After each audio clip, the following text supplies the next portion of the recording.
사람이 어떤 사물이나 단체, 현상 따위를 다른 것을 구별하여 부르는 것을 이름이라고 합니다.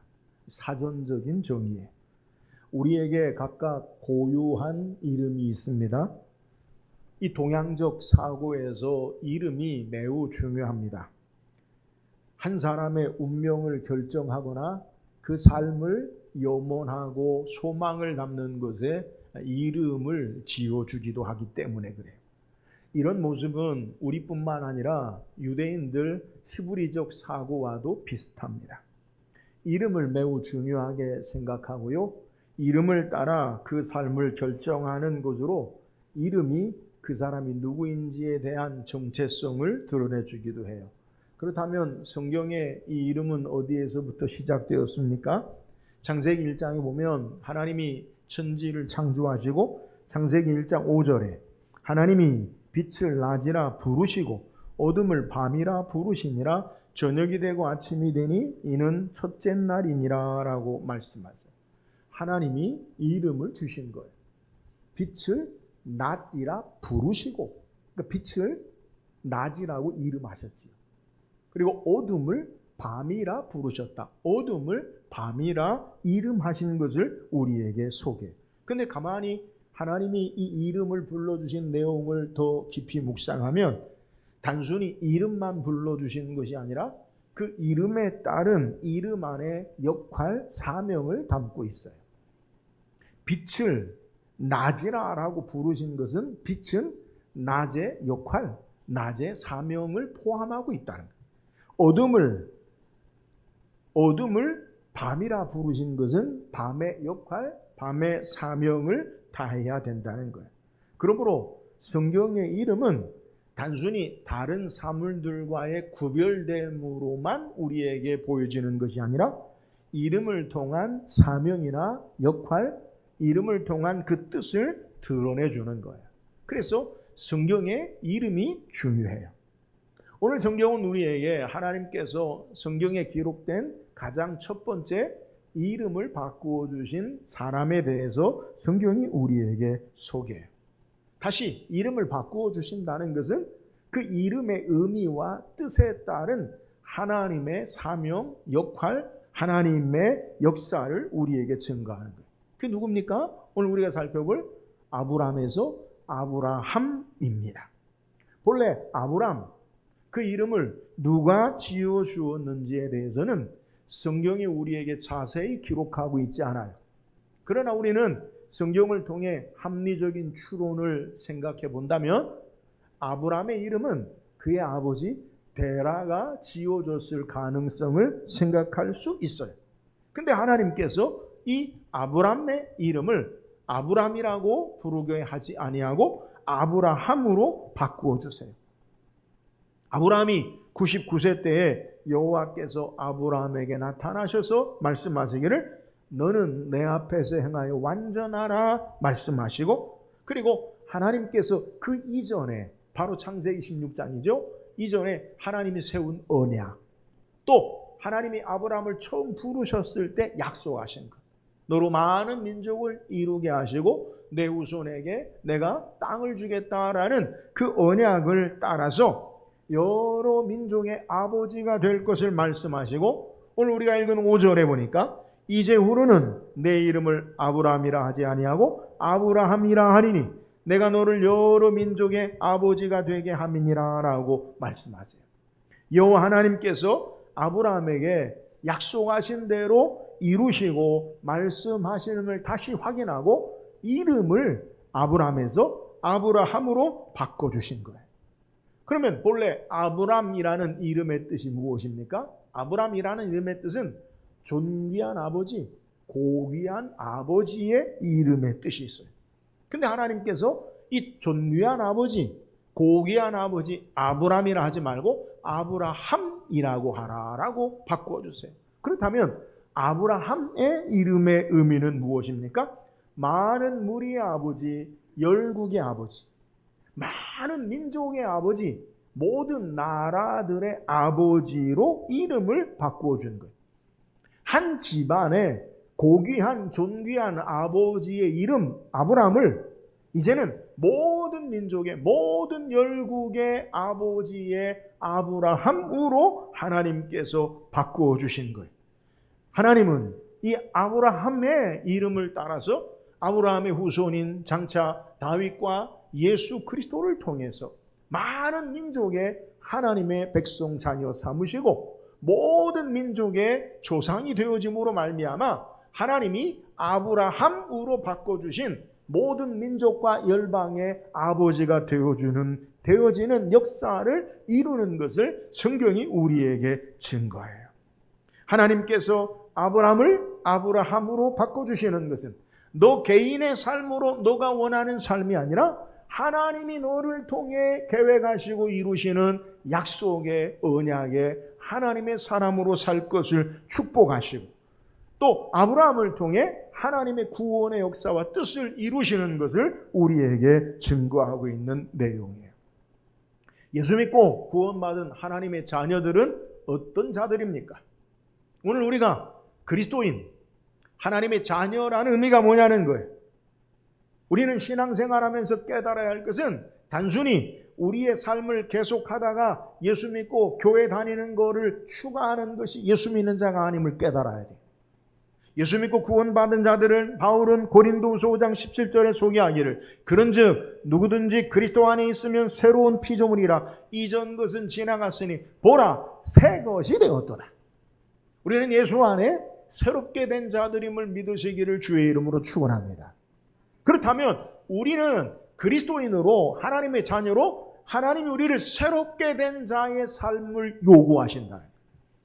이전에 과거에 믿지 않는 삶의 모습이 아니라 예수 안에 새롭게 된 피조물로 하나님이 우리를 통해 이루시기 원하시는 하나님의 뜻을 따라 새롭게 된 자로 살아야 된다는 거예요. 마치 아브라함에서 아브라함으로 이름을 바꿔주신 것처럼 예수 믿고 구원받은 자들은 나를 위한 삶이 아니라 내가 원하는 삶을 향해 살면서 예수 믿는 것을 추구하는 것이 아니라 이제는 완전히 하나님의 놀라운 계획과 역사와 그의 뜻을 따라 우리의 삶을 사는 자가 되어져야 된다는 거예요.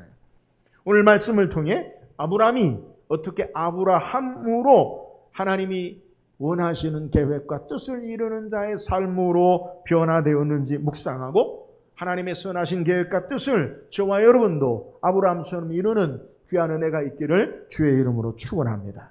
그렇다면 아브라함이 어떻게 아브라함으로 변화된 삶을 살 수 있는 자가 되어집니까? 오늘 먼저 1절 한번 같이 읽읍시다. 1절입니다. 시작. 아브라함이 99세 때에 여호와께서 아브라함에게 나타나서 그에게 이르시되 나는 전능한 하나님이라 너는 내 앞에서 행하여 완전하라. 자, 아브라함이 99세 때에 여호와께서 나타나셔서 아브라함에게 뭐라고 말씀하냐? 나는 전능한 하나님이라 내 앞에서 행하여 완전하라. 여러분, 하나님이 강조하시는 의미가 뭐냐? 하나님이 어떤 분이신지를 말씀하는데요. 나는 전능한 하나님이다. 아브라함에게 그 이전에 하나님이 전능한 하나님이다라고 아브라함에게 말씀하신 적이 없어요. 근데 분명하게 전능한 하나님이다라고 말씀하세요. 히브리어로 엘샤다이라는 말인데 성경에 이 전능한 하나님의 의미가 뭐냐?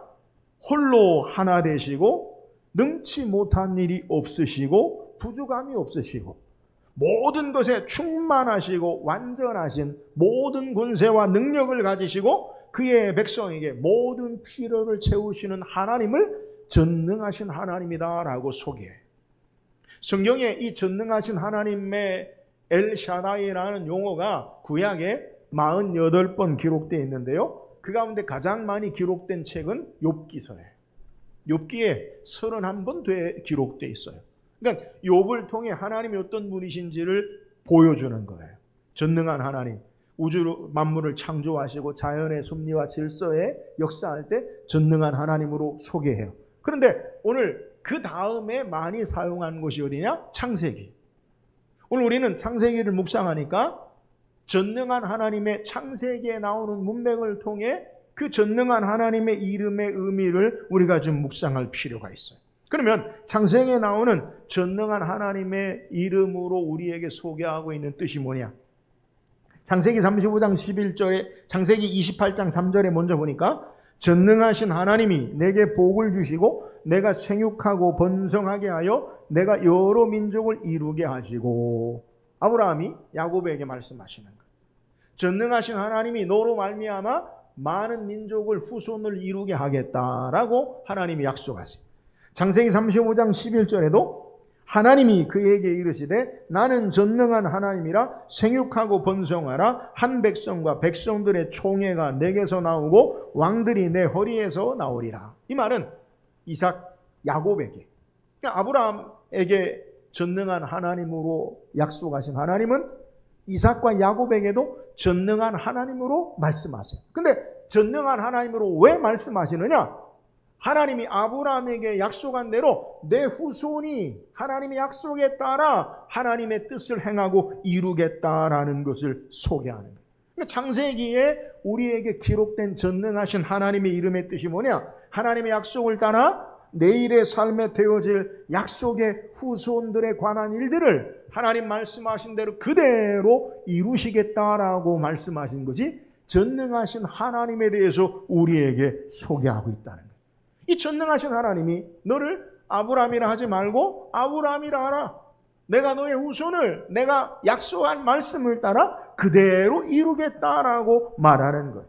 너는 지금 존귀한 아버지 아브라함, 고귀한 아버지 한 개인과 가정의 삶으로 살길 원하지만 나는 너를 아브라함으로 모든 민족과 열방의 아버지로 너로 말미암아 모든 자손이 주께로 돌아오게 하시는 하나님의 뜻을, 구원의 역사를 이루는 귀한 자가 되게 하겠다라고 말씀하고 계신다는 거예요. 어떻게 이런 일이 일어날 수 있습니까? 지금 아브라함에게는 자식이 이스마엘 하나밖에 없는데요. 창세기 18장에 보니까 하나님께서 아브라함에게 나타나셔서 말씀하시기를 내년 이맘때 내게 아들이 있으리라 라고 말씀하세요. 이 사실을 장막 뒤에서 그의 아내 사라가 들어요. 그러면서 이 사라가 웃어요. 왜 웃었느냐? 자신은 생리가 끊어졌고 아이를 낳을 수 없고 아브라함도 나이가 많고 늙어서 도무지 인간적으로는 아이를 낳을 수 없기 때문에 웃어요. 이에 하나님께서 그것을 보시고 사라에게 말씀하십니다. 창세기 18장 14절에 여호와께 능하지 못한 일이 있겠느냐? 기한이 이를 때 내게로 돌아오리니 사라에게 아들이 있으리라. 여호와 하나님은 불가능한 일이 없으신 전능하신 하나님이세요. 비록 사라가 늙었고 아브라함이 늙었고 생리가 끊어지고 자연적으로 아이를 생산할 수 없지만 전능하신 모든 것에 능하신 하나님께서 하나님의 역사와 뜻을 이루심을 우리에게 보여주는 거예요. 아브라함을 통해 약속하신 하늘의 별, 바다의 모래 같은 많은 민족의 후손들로 주께로 돌아가게 하는 구원의 역사를 전능하신 하나님께서 이루심을 우리에게 소개하는 거예요. 오늘 아브라함으로 부르시는 삶의 모습을 어떻게 이루십니까? 전능하신 하나님의 역사로 말미암아 하나님의 계획과 능력의 역사를 따라 하나님이 이루시는 삶을 우리에게 소개하는 거예요. 오늘 우리가 아브라함의 이름이 아닌 아브라함의 이름의 의미로 산다라는 의미가 뭐냐? 그것은 바로 하나님의 전능하신 능력을 의지하고 주의 선한 역사와 뜻을 이루는 삶을 사는 자가 아브라함의 삶인 것을 우리에게 소개하는 거예요. 오늘 저와 여러분도 믿음으로 의롭다함을 얻은 저와 여러분에게 하나님 말씀합니다. 너희의 삶을 영적으로 아브라함으로 살지 말고 아브라함으로 살아라. 이 말은 너희 개인의 삶에 원하는 삶이 아니라 하나님이 너를 통해 이루시기 원하시는 하나님 나라의 선한 역사를 위해 사는 자가 되라. 하나님의 도구로 사는 자가 되라라고 우리에게도 영적으로 말씀하신다는 거예요. 사랑하는 여러분, 저와 여러분이 아브라함으로 내가 원하는 삶으로 이전에 해오던 삶을 살지 말고 예수 안에 새롭게 된 자로 아브라함으로 사는 은혜가 있기를 주의 이름으로 축원합니다. 어떻게 해요? 전능하신 하나님께서 함께 하세요. 하나님이 우리와 함께 하심으로 우리를 하나님의 자녀 삼으시고 우리의 모든 삶의 현장 가운데 주께서 역사하심을 통해 하나님의 놀라운 계획과 뜻을 이루어 나가심을 우리에게 증거하는 거예요. 그러므로 저와 여러분도 아브라함으로 살지 말고 아브라함으로 하나님이 부르시고 이루시는 놀라운 계획 가운데 하나님의 뜻을 이루는 저와 여러분 되기를 주의 이름으로 축원합니다. 또한 어떻게 아브라함이 되어집니까? 오늘 1절 하반절에 너는 내 앞에서 행하여 완전하라. 아브라함으로 살게 하시기 위해서 하나님께서 아브라함에게 요구하시는 것이 있어요. 아브라함으로 사는데 하나님이 아브라함에 요구하는 것은 나는 전능한 하나님이라 하나님이 일하셔요. 근데 하나님이 요구하시는 것이 뭐라? 너는 내 앞에서 행하여 완전하라. 완전할 것을 요구하신다는 거예요. 여러분, 완전한 것이 무엇입니까? 히브리어로 타밈이라는 건데, 타밈, 완전하다, 온전하다, 흠이 없다, 비난할 것이 없다, 정결하다, 이런 의미를 가지고 있어요. 우리는 이 완전한 것에 대해서 노아에 대해 말씀을 묵상할 때 우리가 이 타밈이라는 완전한 것에 대해서 말씀 묵상했어요. 창세기 6장 9절에 보니까 이것이 노아의 족본이라. 노아는 의인이요 당대의 완전한 자라. 그는 하나님과 동행하였으며. 노아의 완전함이라는 것은 그가 전혀 흠이 없는 자라는 말이 아니라 당대 그 시대에 하나님 말씀을 따르는 자의 삶의 모습으로 온전한 자다. 말씀 따르는데 완전한 자다라는 것을 우리가 말씀 묵상했어요. 오늘 성경에도 창세기 17장 1절에 너는 내 앞에서 행하여 완전하라. 히브리 말로는요 똑같이 타밈이라는 말로 사용했어요. 그런데 이 단어를요 70인역 헬라어로 번역한 성경의 내용을 보면 같은 단어로 사용하지 않아요. 어떻게 사용하느냐? 창세기 6장 9절에는 타밈을 텔레이오스, 헬라어로 다 자란, 가득한, 충만한, 온전한, 같은 의미죠. 근데 창세기 17장 1절의 단어는 아멘푸토스라는 말인데 흠이 없는, 비난할 것이 없는, 정결한이라는 말로 단어가 우리에게 사용되어져요. 그러니까 창세기 6장 9절의 완전함과 창세기 17장 1절의 완전함이 달라요. 의미가. 완전한 것, 하나님 말씀에 온전하라. 이 말과 창세기 17장에 있는 말은 비난할 것이 없고 흠이 없는 삶을 요구한다는 것. 그러니까 하나님이 너는 내 앞에서 완전하라 라는 말은 너는 흠이 없는, 비난할 것이 없는 온전한 삶을 살아라 이렇게 요구하는 거예요. 여러분 그게 무슨 의미일까요? 오늘 성경 창세기 17장 1절에 하나님께서 아브라함이 몇 세 때 나타났느냐? 99세 때 나타났다라고 성경이 기록해요. 여러분 우리가 주일날 강해 설교를 말씀을 성경을 가지고 묵상하는데 우리와 상관이 없이 아무렇게나 성경이 기록된 것이 없어요. 그러면 왜 하나님께서 아브라함이 99세 때에 하나님이 아브라함에게 너는 내 앞에서 행하여 완전하라라고 그렇게 말씀하셨는가? 아브라함이 99세 때라라고 기록한 것에 대해서 아브라함의 삶을 우리는 다시 되새길 필요가 있다는 거예요. 아브라함이 99세 때의 상황이 어떤 모습이냐? 우리는 창세기 16장을 통해 아브라함이 가나안 땅에 거한 지 10년이 지나도 아이가 없었다. 자, 아브라함이 창세기 12장에 75세에 하나님 말씀을 따라 하나님이 약속한, 하나님이 인도하는 가나안 땅에 살았어요. 10년이 됐어요. 근데 애가 없어요. 그러니까 어떻게 합니까? 사레가 내 종 하갈을 통해 자녀를 낳으라. 가나안의 문화와 세상의 방법으로 자기 종 하갈을 주어서 아이를 탄생하게 하지요. 물론 그것으로 말미암아 갈등과 핍박과 어려움이 있지요. 그리고 지금 시간이 어떠하느냐? 아브라함이 하갈을 통해 이스마엘을 낳은 시간은 언제냐? 창세기 16장 16절에 보면 하갈이 아브라함에게 이스마엘을 낳았을 때 아브라함이 86세였더라. 자, 86세에 이스마엘을 낳았어요. 그리고 오늘 성경에 아브라함이 99세 때까지 하나님이 아브라함에게 나타나시거나 말씀하신 기록이 전혀 없어요. 그러니까 이스마엘을 낳고 13년 동안 하나님이 전혀 아브라함에게 말씀하시거나 나타나신 적이 없다는 거예요. 여러분, 이스마엘을 아브라함이 낳았어요. 아이를 낳지 못하던 기다리던 그 아이가 드디어 아브라함의 씨가 이스마엘이 나왔어요. 아브라함이 그 이스마엘을 볼 때 얼마나 예쁠까요? 여러분 상상해 보세요. 얼마나 그 아이가 이쁘겠냐는 거예요.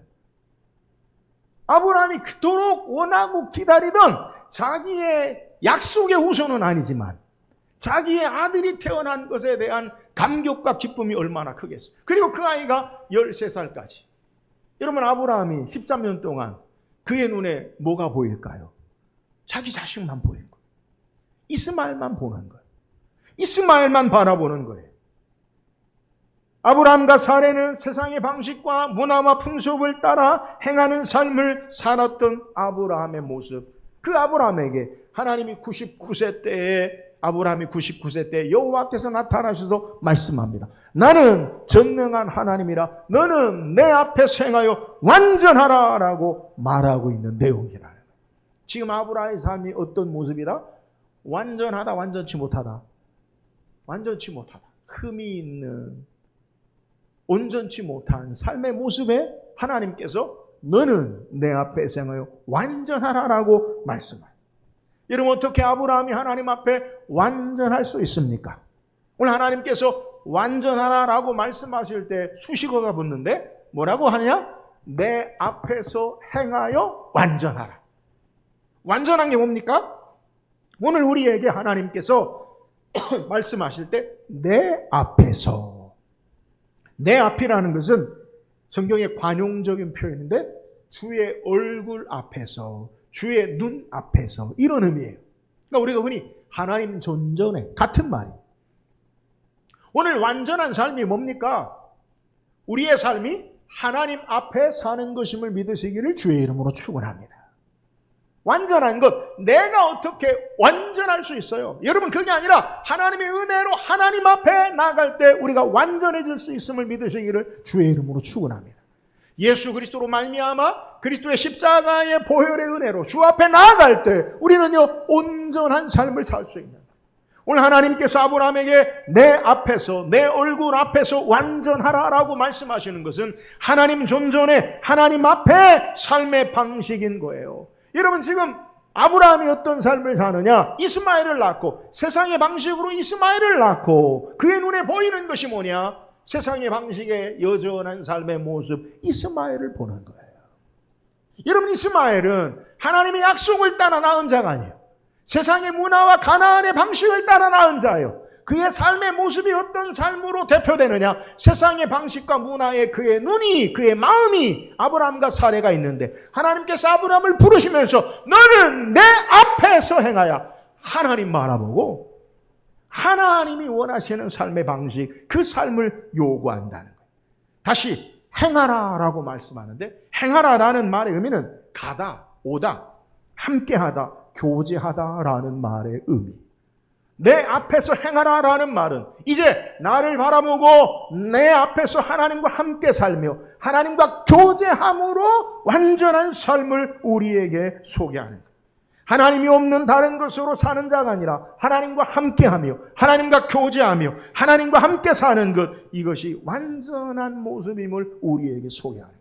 하나님께서 아브라함에게 요구하는 것, 아브라함으로 사는 삶의 모습이 뭐냐? 세상의 가치와 문화를 따라 사는 것에서 하나님을 향하여 살아야 돼. 우리의 눈이 세상에 있지 아니하고 하나님께 향해야 돼. 내가 좋아하는 삶으로 사는 것이 아니라 하나님과 함께 사는 자가 되어지고 하나님과 교통하고 교제하며 사는 자, 이것이 바로 완전한 아브라함이 아브라함 되어지는 삶의 모습임을 우리에게 소개하는 거예요. 사랑하는 여러분, 우리가 어떻게 나만을 위한 삶을 살지 아니하고 하나님께서 원하시는 삶을 살 수 있습니까? 세상의 문화와 가치와 따르는 삶을 사는 자들이 아니라 하나님을 향해, 주를 향해 살아야 되고 주님과 교통하고 교제하며 함께하는 삶을 살 때에 아브라함의 하나님의 약속을 이루는 자의 삶을 살 수 있음을 우리에게 소개하는 거예요. 사랑하는 여러분, 아브라함에게 요구하시는 대로 날마다 하나님 존전에 하나님과 함께 하나님과 교통하고 하나님 바라보고 삶으로 이 땅에 하나님의 약속의 뜻을 이루며 사는 존귀한 삶인 아브라함으로 사는 저와 여러분 되기를 주의 이름으로 축원합니다. 또한 우리가 어떻게 아브라함에서 아브라함으로 살 수 있습니까? 3절 읽어보세요. 3절입니다. 시작. 아브라함이 엎드렸더니 하나님이 또 그에게 말씀하여 이르시되, 자, 99세 때 하나님이 나는 전능한 하나님이라 너는 내 앞에서 행하여 완전하라. 하나님 말씀하시니까 아브라함의 반응이 뭐냐? 오늘 본문에 아브라함의 반응은 하나님께 엎드렸다라고 소개하고 있어요. 아브라함을 아브라함으로 바꿔주시는데 아브라함의 반응이 뭐냐? 하나님께 엎드린 거예요. 우리는 본문을 해석할 때 야, 그냥 하나님이 말씀하시니까 하나님을 배우니까 두렵고 떨리고 하나님 앞에 그가 그냥 엎드렸구나라고 생각할 수 있어요. 그런데 오늘 본문의 내용을 히브리 원어로 보면 엎드렸다라는 단어가 히브리어 나판이라는 단어인데 그냥 우리가 생각하는 엎드린 모습이 아니에요. 본문에 엎드렸다라는 히브리의 의미는 떨어지다, 넘어지다, 엎드러지다라는 의미인데 성경에 사용된 용례, 그 사용된 방법을 보면 사람이 종종 전쟁이나 칼에 죽임을 당하거나 대적의 손에 죽임을 당할 때 엎드러졌다라는 단어를 쓴다는 거예요. 차이가 있지요. 그냥 우리가 엎드린 거하고 오늘 성경에 아브라함이 엎드렸다라는 본래 의미는 마치 사람이 죽은 것처럼 엎드러졌다라는 거예요. 그래서 이 동일한 단어를 레위기 26장 7절에 보니까 너희 원수들을 쫓으리니 그들이 너희 앞에서 칼에 엎드러질 것이라. 원수들이 칼에 엎드러졌다는 말이 뭐예요? 죽었다는 거예요. 죽었다는 거. 사사기 3장 25절에도 그들이 오래 기다려도 왕이 다락문을 열지 아니하는지라 열쇠를 가지고 열어본즉 그들의 군주가 이미 땅에 엎드러져 죽었더라. 에웃을 통해 에글론을 죽인 거예요. 칼로 죽인 거예요. 그걸 엎드러졌다라고 우리에게 소개하는 거예요. 그러니까 오늘 본문에 아브라함이 엎드린 것이 뭐냐? 단순히 엎드린 것이 아니라 마치 큰 충격 가운데 죽은 것 같이 엎드러진 모습을 우리에게 소개하는 거예요. 왜요? 여호와 하나님께서 아브라함에게 나타나셔서 말씀하실 때 그는 죽은 것 같이 엎드린 거예요. 마치 죽은 자처럼 자신의 모든 것을 다 내어놓고 하나님 말씀 앞에 항복하고 굴복하고 죽은 것 같은 모습을 우리에게 소개하고 있는 거예요. 여러분, 아브라함이 아브라함 되어지는 모습이 바로 여기 있어요. 하나님 말씀 앞에, 여호와 하나님 앞에 자신의 모든 것이 다 무너져 내리고 내 삶에 행했던 모든 것이 다 무너져 내리는 삶의 모습으로 마치 죽은 것 같이 엎드러지는 것, 이것이 바로 하나님 말씀 앞에 반응하는 아브라함의 신앙의 모습이라는 것. 이렇게 엎드릴 때 하나님께서 아브라함이라 하지 말고 아브라함이라 하라 이름을 바꿔주시고 하나님의 약속의 땅과 축복하시는 모습을 우리에게 소개하는 것. 사랑하는 여러분, 오늘 우리도요 하나님 말씀 앞에 엎드러지는 자가 돼야 돼요. 말씀 앞에 내가 죽은 것처럼 그 말씀이 내 삶을 온통 무너뜨리고 그 말씀 앞에 나는 아무것도 아니고 그 말씀 앞에 거꾸로 뜨림을 당해야 돼요. 말씀에 압도당해야 돼요. 내 생각이나 경험이나 나의 지식이 아니라 여호와 하나님 말씀에 내가 완전히 굴복당하고 그 앞에 죽은 자처럼 엎드려뜨림을 당해야 돼요. 하나님 말씀이 우리의 모든 것을 다 덮으시고 일하시고 역사하시는 말씀으로 우리가 바라보고 신앙해야 돼요. 왜요? 그 말씀이 우리 영혼을 살리고요. 왜요? 그 말씀이 우리 영혼을 새롭게 하고요. 왜요? 그 말씀이 우리에게 참된 소망과 위로와 능력이 되기 때문에 그런 거예요. 사랑하는 여러분, 우리는 말씀 앞에 어떤 신앙의 자세가 있는지 점검해 봐야 돼요. 하나님 말씀을 우리가 어떻게 듣습니까? 하나님 말씀에 대해서 우리가 어떻게 해석하고 이해합니까? 성경에 하나님 말씀을 자기 마음대로 해석하고 적용하는 사람을 우리에게 소개해요. 이스라엘의 초대 왕이었던 사울왕. 하나님께서 여호와께서 사무엘을 통해 사울에게 명하십니다. 아말렉을 진멸하라. 진멸이라는 말은 하렘이라고 하나님께 속한 전쟁. 아말렉이 하나님 앞에 범죄하기 때문에 그들의 죄를 하나님이 응징하시는 거예요. 그래서 사람이든지 짐승이든지 생명이 있는 건 다 죽이는 거예요. 그리고 모든 기물 것은 하나님께 돌려요. 이게 하렘, 하나님께 속한 전쟁. 그러니까 하나님이 하시는 전쟁이니까 그 전쟁은 보나마나 승리하지요. 하나님이 사무엘을 통해 사울에게 아말렉을 진멸하라. 살려두면 안 돼. 근데 사울이 어떻게 합니까? 왕 아각을 살려주고 그리고 살찐 소와 짐승을 살려줬어요. 그리고 사무엘이 전쟁에서 이제 사무엘이 오니까 사무엘에게 뭐라고 이야기하느냐? 사무엘상 15장 13절에 사무엘이 사울에게 이른즉 사울이 그에게 이르되 원하건대 당신은 여호와께 복을 받으소서 내가 여호와의 명령을 행하였나이다. 사무엘에게 사울이 뭐라고 해요? 내가 여호와의 명령을 했어요, 안 했어요? 행하였나이다. 여러분, 하나님 말씀을 따라 다 행하지 아니하고 자신의 판단과 생각 기준을 따라 적당히 행하는. 여러분, 오늘 사울이 이런 고백이 사울만 고백입니까? 저와 여러분도 그러지 않아요? 하나님 말씀을 다 순종하지 아니하면서 내가 하나님 말씀을 행하였습니다. 여러분, 이렇게 고백하지 않느냐는 거예요. 내 기준을 따라, 내 판단을 따라, 내 지식과 경험을 따라 하나님 말씀을 적당히 타협하고 행하면서 내가 하나님 말씀 했는데, 순종했는데 이러지 않느냐는 거예요. 이에 사무엘이 뭐라 이야기합니까? 사무엘상 12장 22절 23절에 사무엘이 이르되 여호와께서 번제와 다른 제사를 그의 목소리를 청종하는 것을 좋아하심같이 좋아하시겠나이까? 순종이 제사보다 낫고 듣는 것이 순양의 기름보다 나으니 이는 거여가는 것은 점치는 죄와 같고 완고한 것은 사신 우상에게 절하는 죄와 같음이라. 왕이 여호와의 말씀을 버렸으므로 여호와께서 왕을 버려 왕이 되지 못하게 하셨나이다 하니. 순종이 제사보다 낫고 듣는 것이 순양의 가장 값진 귀한 재물보다 나은 것을 알지 못하느냐? 여러분, 하나님 말씀을 우리가 어떤 자세로 그 말씀에 따라 신앙합니까? 들어야 돼요. 순종. 듣는 것이 순양의 기름보다 낫고 하나님 말씀을 온전하게 듣고 따르는 삶의 모습이 하나님이 그를 따르게 하는 모습이에요. 사울은 왕이 여호와의 말씀을 버렸으므로 여호와께서도 왕을 버려라고 소개하잖아요. 사랑하는 여러분, 하나님 말씀 앞에 우리의 모든 것을 뒤로하고 완전하게 그 말씀 앞에 굴복하고 순종하고 그 말씀을 따르는 저와 여러분 되기를 주의 이름으로 축원합니다. 말씀 앞에 우리의 모든 것 뒤로하고 무너져야 돼요. 베드로가 누가복음 5장에 예수님 만나죠. 자기 배를 빌려줬다가 말씀 마치고 예수님 말씀하시죠. 뭐라고 말씀하? 깊은 데로 가서 그물 내려 고기를 잡으라.